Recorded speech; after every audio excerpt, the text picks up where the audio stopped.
The coffee shop was almost completely quiet when Ryan Carter walked in and spotted the woman waiting by the window. This date was not an accident. His coworkers had arranged it in secret, thinking it would be funny, set Ryan up with a deaf woman without telling him, then watch him stumble through the whole awkward mess. They were already outside pressed against the glass waiting for the show. But when Olivia Bennett looked up, smiled and introduced herself in sign language, Ryan did not freeze. He raised his hands and signed back, fluid, calm, effortless. Nobody had seen that coming. Ryan Carter had worked at the same tech company in Seattle for 4 years, and in that time, almost no one could say they actually knew him. Not because he was rude, he was not. He answered emails on time, showed up to meetings prepared, and never caused problems. But when 5 o'clock came, he left. No after-work drinks, no team dinners, no small talk by the coffee machine that stretched into something longer than it needed to be. His coworkers had filled in the blanks themselves over the years, deciding he was cold or arrogant or just difficult. Ryan never corrected them. It was easier to let people think what they wanted than to explain something they would not understand anyway. The truth was simpler than any of the stories they had invented about him. Ryan was private. He kept his work life and his personal life in 2 separate boxes, and he had no interest in mixing them. Inside that personal box were things his coworkers had never seen.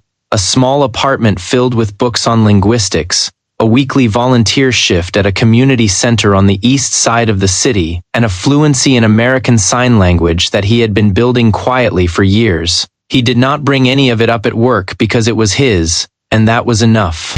Olivia Bennett had been in Seattle for less than 2 months when the whole thing happened. She had relocated from Portland after landing a steady stream of freelance clients in the Pacific Northwest, and she was still in the slow, slightly uncomfortable process of building a life in a new city, figuring out which coffee shops had good light, which neighborhoods were worth walking through on a Sunday, which people were worth knowing. She was not shy, but she was selective. Being deaf since early childhood had given her a particular ability to read people quickly, to notice what they were really communicating underneath the words.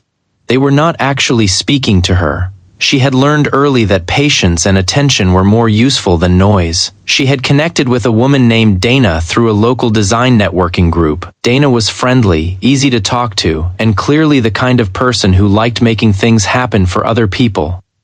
When Donna mentioned she knew someone Olivia might enjoy meeting, Olivia agreed without reading too much into it.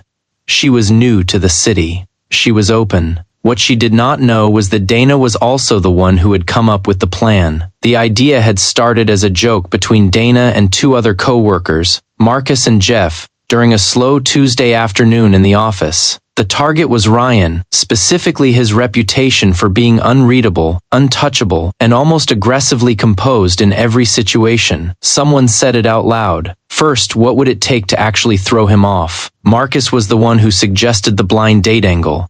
He had overheard Dana mention Olivia's name earlier that week. A new contact, a designer death, and the pieces clicked together in the way that bad ideas often do quickly, and with the illusion of cleverness. The plan was straightforward.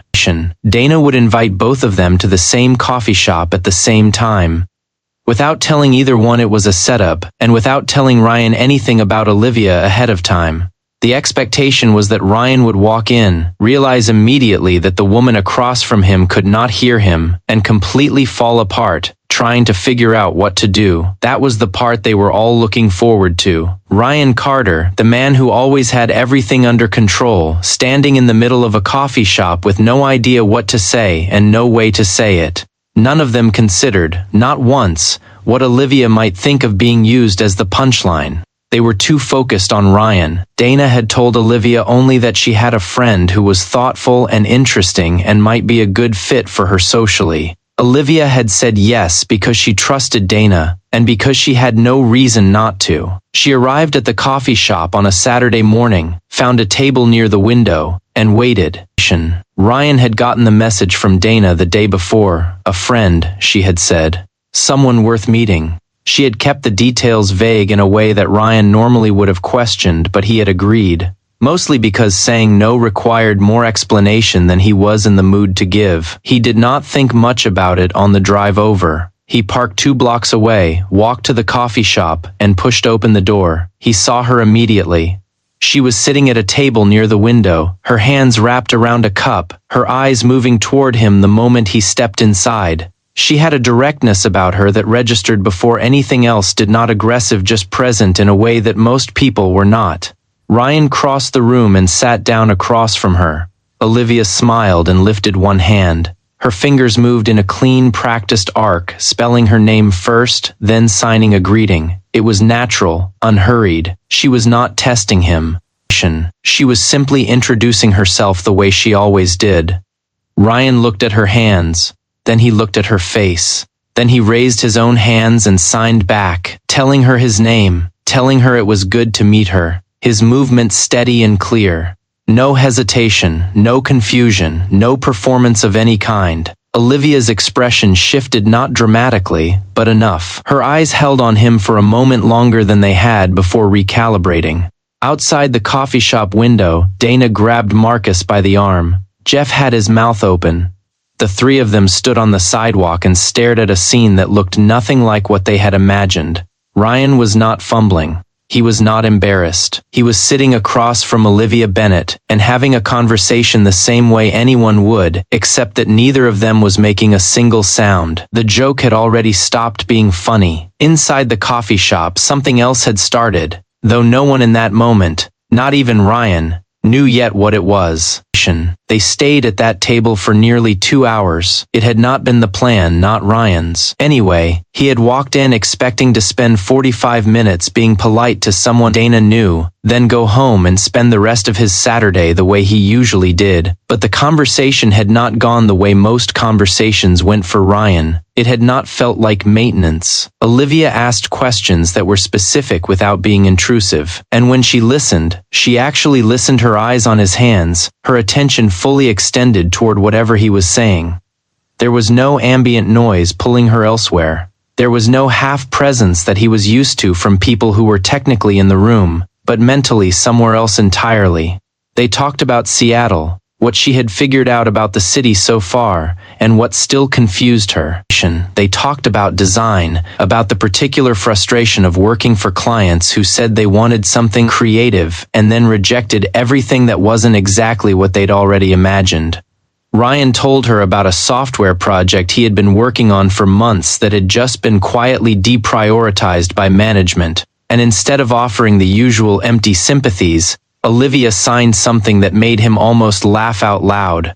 She had a dry, economical sense of humor that landed clean without setup or announcement. By the time their cups were empty, the sidewalk outside the window was clear. Dana, Marcus, and Jeff had left. At some point, Ryan had not noticed exactly when. He knew they had been there because he had spotted them through the glass early on, clustered together and watching with the focused attention of people expecting a disaster. When the disaster failed to materialize, they had apparently lost interest and gone. Or maybe they hadn't lost interest at all. Maybe they had just moved somewhere he could not see them. That thought was what started pulling at him on the walk back to his car. The meeting had felt real while it was happening, natural even, but underneath it was the fact that it had been constructed specifically for someone else's entertainment. Ryan was not naive about what the setup had been. He understood exactly what Dana and the others had expected to happen, and he understood what he had been in their version of events, the straight man in a joke that used Olivia as its mechanism. She had been brought in not because anyone thought she deserved a genuine introduction to someone worth knowing, but because her deafness was supposed to be the source of Ryan's discomfort. That was the part he could not shake. He did not know yet whether to say anything to Olivia about it. She had given no indication of knowing the full picture. Dana had clearly told her, only what was necessary to get her to show up. But Olivia was perceptive in a way that was hard to miss. And Ryan had the distinct sense that she had picked up on something being off, even if she hadn't named it. There had been a moment early in the conversation when she had looked at him with a kind of careful attention that went beyond ordinary curiosity, like she was trying to figure out what kind of situation she had actually walked into. He had kept his expression steady and kept signing, and she had let it go. but he did not think she had forgotten it. The question that stayed with him through the rest of the afternoon was whether any of that mattered. The conversation had been real, whatever its origin. Olivia was someone worth knowing. The fact that two of his coworkers and one apparently well-meaning but badly judging mutual contact had arranged it as a prank did not change what had happened at that table, but it changed something about how he felt standing on the outside of it looking back. It made him uncertain in a way he hadn't expected. And Ryan Carter was not someone who was comfortable being uncertain. They met again the following Thursday. Ryan had texted first, or rather, he had sent the first message through the app Dana had used to connect them because Olivia's preferred method of contact was written, and she had made that clear in an efficient, practical way that Ryan respected. He had kept the message short. He said he had enjoyed the conversation and asked if she wanted to continue it somewhere with better coffee. Olivia had replied within the hour. She named a place near her studio in Capitol Hill and gave him a time. The cafe was smaller and quieter than the first one with high ceilings and good afternoon light. Olivia was already there when Ryan arrived, sitting at a corner table with a sketchbook open in front of her. She closed it when she saw him, not quickly enough. That it seemed like she was hiding anything just in the natural way of someone setting aside one thing to make room for another. They ordered, and the conversation picked up without the awkwardness that sometimes infected second meetings. The moment when the novelty of a person had worn thin enough to reveal that there was nothing underneath it. That did not happen. If anything, the second conversation moved faster than the first, covering ground that usually took much longer to reach. At some point, they had shifted from talking about work and the city to talking about the experience of moving through the world in ways that other people did not fully understand or account for. Olivia talked about it directly, without self-pity and without the performance of resilience that Ryan had seen from other people when they discussed difficult things. She said simply that there were environments built for her and environments that were not, and she had learned over time to move between them without spending too much energy being angry about it. Ryan was quiet for a moment after that, not because he had nothing to say, but because what she had described landed somewhere familiar, even though his experience was not the same as hers in any measurable way. Then Olivia looked at him with that same careful attention he had noticed at the first meeting. Her hands moved. "Why do you know sign language?" It was not an accusatory question. The way she signed it carried genuine curiosity, nothing more. But Ryan understood that it was also a real question, one she had probably been sitting with since the first time she watched him sign his own name back to her without missing a beat. He told her the truth. Several years ago, before he had taken the job at the tech company, he had gone through a volunteer training program focused on community communication. The program worked with organizations serving people across a range of communication needs. And one of the core components was a substantial introduction to American Sign Language. Not a surface-level handful of phrases introduction, but a real curriculum taught by deaf instructors with the explicit expectation that volunteers would continue practicing on their own afterward. Ryan had taken that expectation seriously. He had kept going. He had found a weekly conversation group and stayed with it for years, long after the volunteer work itself had wound down. By the time he sat across from Olivia in that first coffee shop, it had been part of his life for long enough that it simply was part of his life. He told her that the most important thing the training had given him was not the vocabulary. It was the understanding that communication was not about sound. It was about attention, about showing up fully enough that the other person believed you were actually there with them and not just waiting for your own turn to speak. He said that plainly, without any sense that he was offering her a gift. It was just something he had come to understand. Olivia sat with that for a moment. The quality of her attention had shifted slightly, not in a way that was dramatic, but in a way that was real. She looked at him like someone who had made an adjustment to an earlier assessment and was not yet ready to say out loud what the new one was. She signed. "Most people learn a few words and think that's enough." Ryan signed back. "Most people think listening is something you do with your ears." That was the moment the conversation became something other than what it had been before, not loudly. There was no declaration, no visible crossing of a line. It was quieter than that. It was the specific feeling of two people realizing at more or less the same time that they were not going to run out of things to say to each other anytime soon. Ryan recognized it and said nothing about it. Olivia looked at him with something that was almost a smile and went back to her coffee. Outside, the afternoon light moved across the table between them, and neither of them remarked on it. Monday morning arrived the way Monday mornings always did, slightly too early, and with a specific quality of fluorescent light that made the office feel like a waiting room for something no one actually wanted. Ryan was at his desk by 8:30, coffee in hand, working through the backlog of messages that had collected over the weekend. For a while, it was just work, and work was fine. Work was manageable. Then Marcus stopped by his desk. He did not sit down, which meant he was not planning to stay long. He stood at the edge of Ryan's workstation with the particular posture of someone who was not sure whether they were about to apologize or make a joke and had not yet decided which direction would be safer. He said something about Saturday, about how it had turned out differently than they expected. He said it like he was describing a weather forecast that had been off. Ryan kept his eyes on his screen for a moment before he looked up. He told Marcus it was fine, not because it was, but because he was not ready to have the larger conversation at 8:30 on a Monday morning in an open office plan, and Marcus was not the right person to start it with. Marcus seemed relieved. He nodded, said something vague and cheerful, and left. Ryan went back to his work. The problem was that Marcus was not the only one. Jeff had sent a message over the weekend, a long one, heavy with the specific energy of someone who was trying to be funny about something they had already started to feel bad about. He had used the phrase "didn't see that coming" 3 times.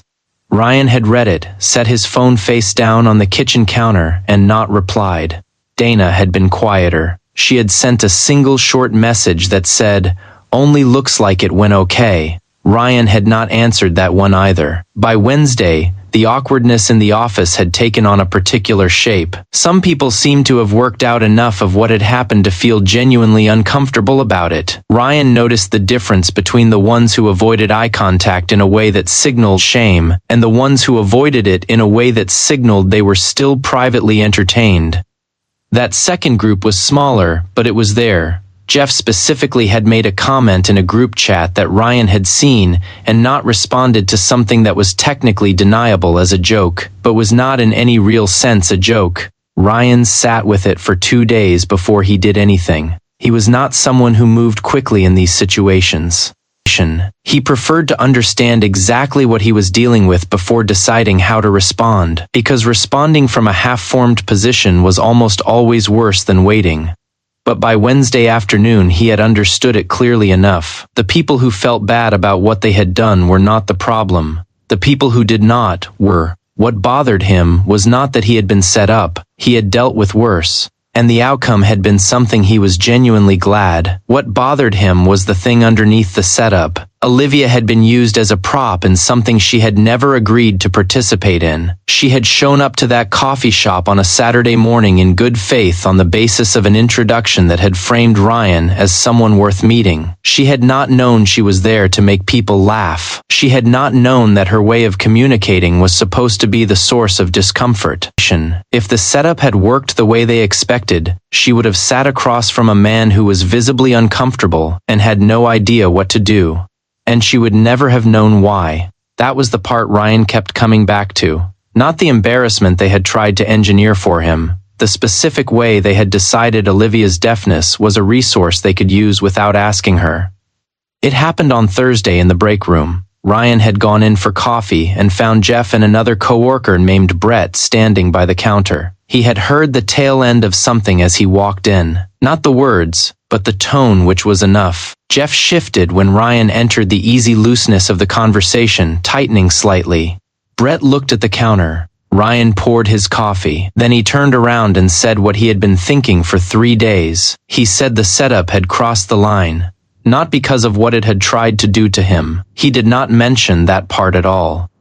He said it because they had used someone who did not know she was being used, and they had used specifically the fact that she was deaf, as though that were a detail about her that existed for their convenience. He kept his voice level. He was not interested in making it dramatic. He just wanted to say it clearly enough that it could not be misunderstood. Jeff started to say something about how no one had meant any harm by it. Ryan let him finish. Then he said that intentions were not really the point, that what mattered was what had actually happened, and what would have happened if it had gone the way they planned. He said it once. He did not repeat it. Then he picked up his coffee and walked out. The break room was quiet behind him in a way that had a different texture than ordinary quiet. For the rest of that day, Ryan kept his head down. The office felt different.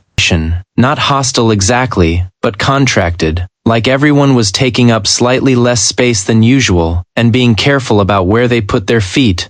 Dana sent him a message in the afternoon that was longer than her earlier one and more honest. She said she had not thought it through. She said she was sorry. Ryan read it twice and then wrote back a short reply that acknowledged what she said without absolving her, entirely because he thought the incomplete discomfort was something she should sit with a little longer. What he had not accounted for was the way the confrontation would turn back on him, not openly. No one said anything directly, but there was a particular quality to the silence that followed in the days after a slight recalibration of how people interacted with him that reminded Ryan of why he had kept the two boxes separate in the first place. He had lived in this office for 4 years without this kind of friction. He had managed it precisely by staying contained, by not giving people enough surface area to push against. And now he had pushed, and they had felt it, and the air in the building had changed.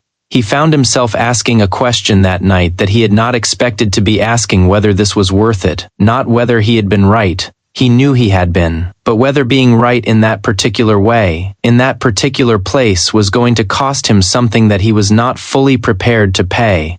He had connected with Olivia twice now in ways that felt more substantial than most connections he had made in years, but she was attached to a situation that had already made his professional life uncomfortable, and there was no clean way to separate one from the other. He sat with that for a long time without arriving anywhere satisfying, which was unusual for him, and which told him that the answer, whatever it was not going to be simple. He did not message Olivia for 4 days after the break room conversation. It was not a decision he made consciously. It was more like the absence of a decision, which in Ryan's experience amounted to the same thing.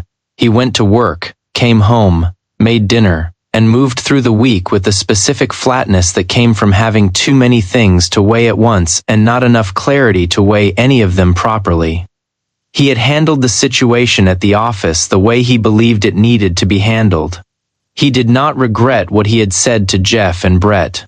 He did not regret the reply he had sent to Donna, but handling something correctly did not always mean handling it without cost, and he was still calculating what the cost was. The question he kept returning to was one he could not fully articulate even to himself. It was not whether he liked Olivia. He did more than he had expected to after 2 meetings, which was itself unusual enough to be notable. It was not whether he thought the circumstances of how they had met were her fault. They were not, and he had never believed they were. It was something closer to this. He had spent 4 years building a professional life that ran on a kind of managed distance, and in the space of 2 weekends, that distance had collapsed in a direction he had not chosen, and could not now unchoose. The office knew about Olivia. The office had opinions about Olivia, or at least about the situation that had produced her, and that situation had Ryan's name attached to it now, in a way it had not before he walked into that coffee shop. He thought about what it would look like to simply stop, to send a polite message, say that he had enjoyed meeting her, and let the whole thing dissolve quietly.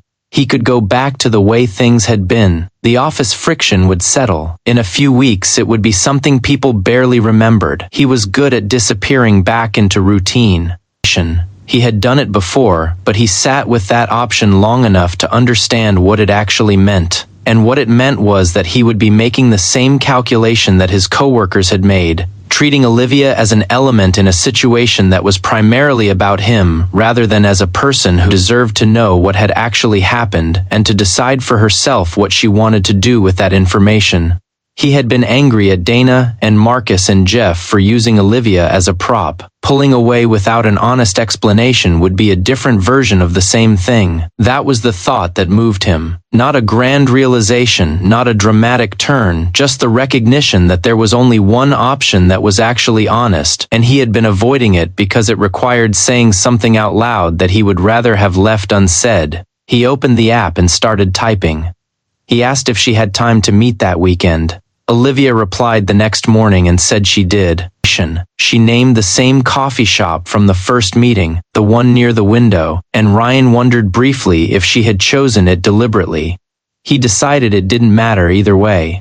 She was already there when he arrived, which was the same as before. She had no sketchbook this time. She was just sitting with her coffee watching the street outside, and she turned when she saw him come through the door with the same direct attention that he had noticed the very first time. Ryan sat down. He ordered coffee from the server who came by, and then he looked at Olivia and signed that there was something he needed to tell her before anything else. She gave a small nod that meant she was listening. He laid it out plainly. He told her that the first meeting had not been arranged the way she had been told, that Dana had set it up, knowing Ryan would have no information about her beforehand, and that the expectation among the people involved was that he would be visibly lost and uncomfortable because she was deaf. He told her that he had not known any of this when he walked in, and that he had learned the full picture gradually in the days that followed. He said that he had confronted the people at the office who had thought it was acceptable, and that Dana had apologized, and that none of that changed the fact that Olivia had been brought to that table under false pretenses and deserved to know it. He kept his hand steady while he signed it. He did not look away. Olivia watched him through all of it. Her expression did not shift dramatically. She was not the kind of person whose face announced everything that was happening underneath it, and Ryan had understood that about her early, but something moved through her eyes that he recognized as the particular quality of someone absorbing information they had already half suspected. When he finished, she was quiet for a moment. Then she signed, "I wondered." Ryan asked what she had wondered about specifically. She told him that from the first minute, something about the situation had felt slightly off the vagueness of Dana's introduction. The way Ryan had not seemed surprised in the way a person was surprised when they encountered the unexpected, but composed in the way a person was composed when they were working hard not to let something show. She had not been able to name what it was at the time. So, she had set it aside and paid attention to what was actually in front of her. What was in front of her had been worth paying attention to, but the off note had stayed. Ryan told her he was sorry. Not for coming to the coffee shop, not for the conversation they had, not for any of what had followed. He said that clearly. He was sorry for the circumstances, for the fact that people he worked with had decided her deafness was something they could deploy for their own entertainment without asking her. He said it once directly. Olivia looked at him for a long moment. Then she signed. "Why are you telling me this now?" Ryan told her because she had a right to know, and because he wanted to continue seeing her, and because doing that without telling her first would have meant starting something real on a foundation that was not. He said he would rather she knew everything and decided she wanted nothing to do with any of it than continue without her having the full picture. Olivia's expression shifted, then not all the way into something he could easily name, but in the direction of something that was warmer than assessment and more settled than surprise. She looked at him the way she had at the Capitol Hill Cafe in the moment after he had said that listening had nothing to do with ears, like she was updating something internally and finding that the update held. She signed a very Ryan Carter thing to do. He did not entirely know what to make of that, but the way she signed it made him think it was not a criticism. She told him she appreciated that he had said it. She told him she had been around enough situations where people treated her deafness as either an obstacle or a novelty, or apparently a punchline. And what she had found over time was that the people worth keeping were the ones who saw it as simply part of how she moved through the world, no more defining than anything else about her, and no less. She said that what had mattered to her at that first meeting and at the second one was not the unusual circumstances of how they had ended up sitting across from each other. It was what had happened once they were there. Ryan told her he felt the same way. They ordered more coffee. The conversation moved the way it always did between them into territory that felt further along than the amount of time they had actually known each other should logically allow. Outside the window, Seattle did what Seattle did in the late afternoon. Gray light, steady foot traffic, the distant sound of the city maintaining itself at its usual low hum. Neither of them paid much attention to it. Several months later, they were back at the same table. It had become a kind of habit without either of them naming it as such. Saturday mornings, the coffee shop near the window, the same server who had learned not to direct his questions only toward Ryan. The setup was the same. The feeling was entirely different. Ryan had not resolved everything at the office. That was not how these things worked, and he had never expected it to be. Dana had made a genuine effort to move past what she had done, and he believed the effort was real, even if the repair was incomplete. Jeff had transferred to a different team within the company around 6 weeks after the break room conversation, which Ryan had not engineered and which he did not feel particularly sorry about. Marcus kept his distance, which suited them both. The office had settled back into its rhythms, and Ryan had settled back into his. He still left at 5. He still kept his work and his personal life in 2 separate places. The difference was that the personal box had something new in it now, and he was not keeping it hidden because he was ashamed of it. He was keeping it private because it was his and Olivia's, and some things did not need to be shared with a fluorescent-lit open floor plan to be real. Olivia had taken on a new long-term client in Seattle and had started talking about the city the way people talked about places they intended to stay in. She had found her coffee shops with good light. She had found her neighborhood worth walking through on a Sunday. She had, Ryan suspected, found at least one person worth knowing, though she would have phrased that with less sentimentality than he was currently projecting onto her, and she would have been right to. He did not think very often about the day it had started, not because it was painful to remember, but because it had begun to feel like a long time ago. Like something that had happened to a slightly earlier version of both of them. What he thought about when he thought about it at all was the look on Olivia's face the first time he had signed back to her.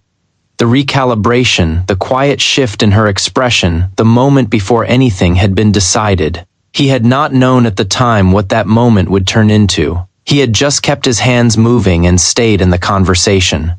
That was all it had been at the start.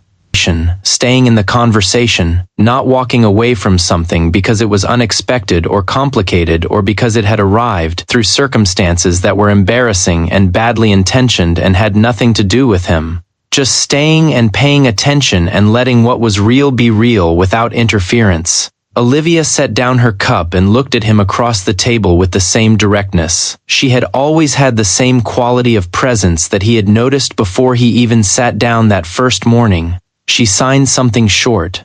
He read her hands and felt the corner of his mouth move. Outside, the city went about its business. Inside, the conversation continued the same way it had from the beginning, without sound, without performance, and without any intention of stopping.